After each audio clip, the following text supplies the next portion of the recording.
स्वागत है आप सबका आज की कक्षा में।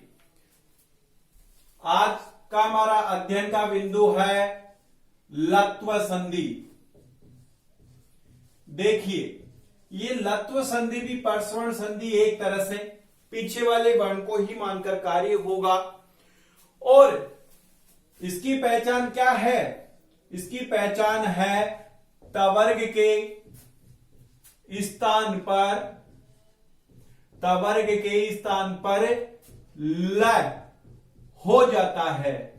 तवर्ग के स्थान पर लय हो जाता है, ये इसकी पहचान है। तात्पर्य ये हो गया कि संधि पद के मध्य में हमें लय मिलेगा, तवर्ग के स्थान पे लय होगा इस लत्व संधि में। अब देखिए, इसका नियम भी हम देख लेते हैं। देखिए, इधर तो तवर्ग हो, तवर्ग का कोई सा भी वर्ण हो, तवर्ग का कोई सा भी वर्ण हो, और इधर क्या हो? ल हो।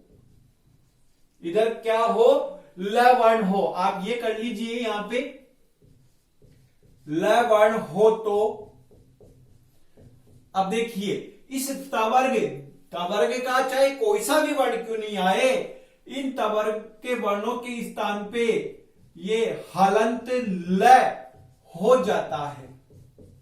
देखिए, एक बार वापिस इसी बात को समझिए कि प्लस से पहले तवर्ग का कोई सा भी वर्ण हो। अब तवर्ग के अंतर्गत कौन कौन से वर्ण आ रहे हैं?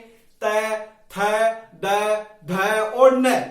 और प्लस के बाद में ल वर्ण हो तो तवर्ग का जो भी वर्ण आ रहा है उसके स्थान पर हलंत ल हो जाता है, या हम ये कह सकते हैं हलंत ल वर्ण हो जाता है। अब देखिए, तवर्ग का एक पंचम वर्ण है न।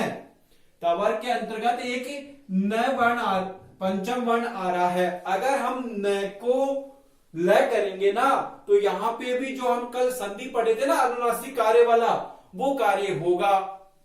तो देखिए, ये लिख लीजिए लाइन, न को परसवर्ण। देखो, मैंने बताया ना कि कार्य यहां पे भी परसवर्ण ही है। परसवर्ण करने पर न को परस्वर्ण करने पर, अब देखिए सबके स्थान पे ल आदेश हो रहा है, लेकिन अगर हम न को ल करेंगे तो ये जो ल है ना, ये ल वर्ण भी सीधा नहीं लिखा जाएगा, ये भी अनुनासिक लिखा जाएगा। ल भी अनुनासिक। अब अनुनासिक कैसा हो गया है? अनुनासिक हो गया है इस प्रकार का, वही चंद्र बिंदु वाला जो हम कल पढ़े थे। ल भी अनुनासिक ल होगा। देखिए, होने में आप डायरेक्ट भी कह सकते हैं कि न को परस्वर्ण में क्या होगा? इस प्रकार का बनेगा। ये न कैसा बनेगा? इस प्रकार का बनेगा। तात्पर्य ये जो ल आदेश हो रहा ना, अगर न को हो रहा है तो ये ल ऐसा बनेगा। कब? जब इधर न आए। तो देखिए, हम उदाहरण देखते हैं इसको और उदाहरणों के माध्यम से समझते हैं।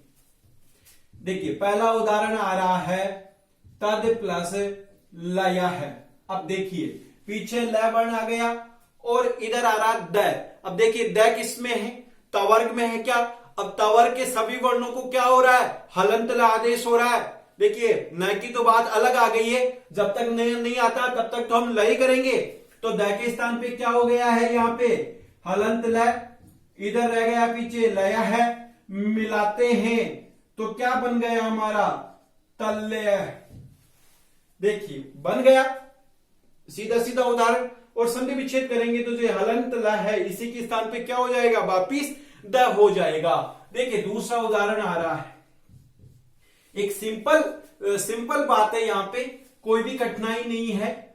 जगत प्लस लय है। देखिए, ये उदाहरण माध्यमिक शिक्षा बोर्ड की पुस्तक है कक्षा 10 की, उसमें दिए हुए हैं। मैं वहीं से बता रहा हूं ये उदाहरण आपको। देखो, तवर्ग का त आ गया, पीछे ला आ रहा है, तो तय को भी क्या हो जाएगा? यहाँ पे ल हो जाएगा, हलंत होगा।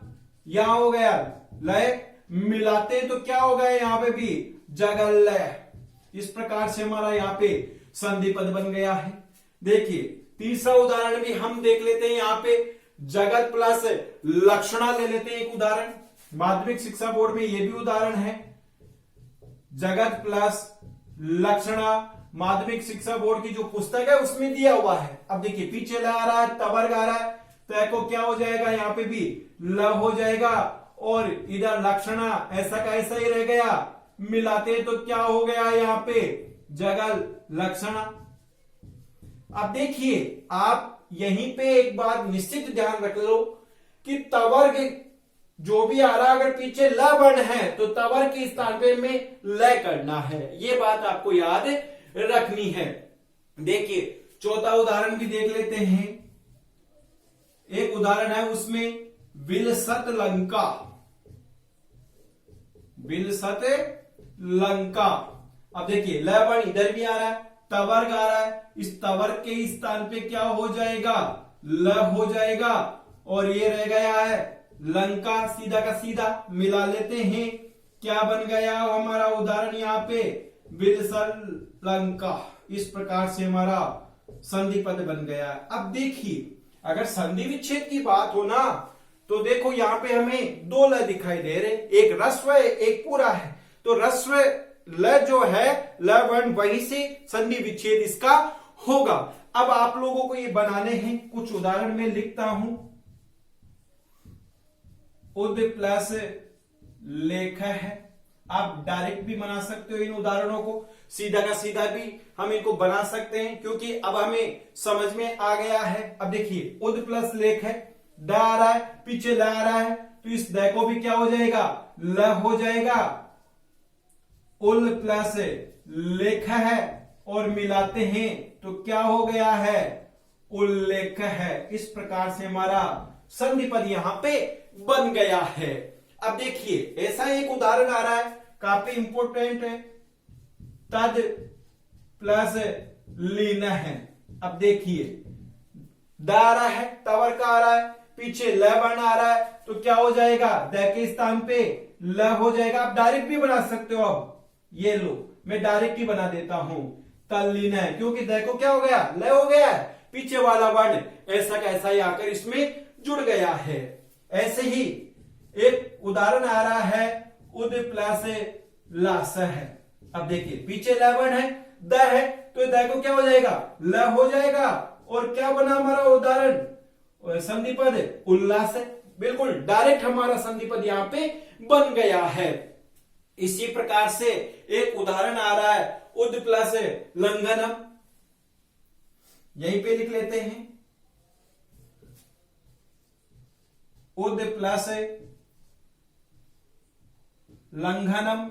अब देखिए ये लिपि है, हम कैसा भी लिख सकते हैं, गए इसके नीचे भी हम लिख सकते थे, पीछे ल आ रहा है, इधर द है, तो द को क्या हो जाएगा, ल हो जाएगा, तो डायरेक्ट बना लो, ये लो उल्लंघनम, हमारा सीधा सीधा रूप बन रहा है। तो आप ध्यान रखें कि जहां पे भी तवर्ग आ रहा है और पीछे ल वर्ण आ रहा है तो तवर्ग के स्थान पे ल हो जाता है। अब बात कर रहे थे हम कि अगर हलंत न हो और अगर इसको हम परस्वर्ण करेंगे तो ये ल नहीं होगा, अपितु अनुनासिक वाला ल होगा। और इसका उदाहरण माध्यमिक शिक्षा बोर्ड की पुस्तक में दे रखा है और उदाहरण आ रहा है विद्वान प्लस लिखती। अब देखिए पीछे ल वर्ण आ रहा है, इधर न आ रहा है, तो न के स्थान पे हमारा यहाँ पे क्या होगा, ये वाला नहीं होगा, अपितु ये वाला होगा, अनुनासिक वाला होगा। तो अब देखिए न के स्थान पे हम अनुनासिक कर देते, ये अनुनासिक हो गया और इसको लिखती को ऐसा का ऐसा ही मिला दो, कोई समस्या नहीं रही है। विद्वान लिखती, इस प्रकार से हमारा उदाहरण बन गया है, संधि पद हो गया है। देखो न के स्थान पे ये ल नहीं होगा, अपितु ऐसा अनुनासिक ल होगा। न के बारे में ये बात बताई गई है, तो हमने भी यही कार्य यहाँ पे किया है, न के स्थान पे अनुनासिक कर दिया हलंत और पीछे ऐसा कैसा ही मिला दिया है, तो कुछ भी कठिन नहीं है। लतो संधि में अब देखिए बिल्कुल सरल संधि हो गई एक तरह से। अगर तवर्ग आए पीछे अगर ल वर्ण आए तो तवर्ग के स्थान पे हलंत ल वर्ण हो जाता है। जो भी तवर्ग का वर्ण आए अगर पीछे अगर आपको ल दिखे उसको हलंत ल कर दो।